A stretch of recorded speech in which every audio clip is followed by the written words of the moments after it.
ইংরেজরা ভারতবর্ষকে প্রায় 200 বছর পরাধীন করে রেখেছিল এবং তাদের অত্যাচারী শাসন চালিয়েছিল। তবে সেখান থেকে আমরা বিপ্লবীদের জন্য নিস্তার পেয়েছি, ভারতবর্ষ স্বাধীন হয়েছে।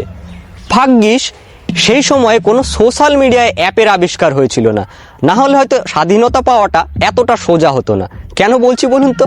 কারণ ভারতবর্ষে এখন এত ছাপড়িদের লেভেল বেড়ে গেছে আর তাদের এত দৌরাত্ম্য, ভাগ্যিস সেই আমলে তারা ছিল না, না হলে তারা বিপ্লবীদের সঙ্গ দেওয়া তো দূরের কথা, ঘরে বসে সোশ্যাল মিডিয়াতে এমন এমন পোস্ট করত। এই যেমন ধরুন, আমার এই পোস্টটিকে 10 জনের সঙ্গে শেয়ার করুন বন্ধুরা, এবং এত এত লাইক কমেন্ট করুন যাতে ইংরেজদের এটা দেখেই ফেটে যায়।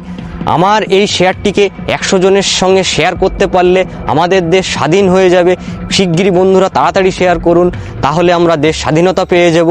এই ছাপড়িরা থাকলে আর ওটা হতো না।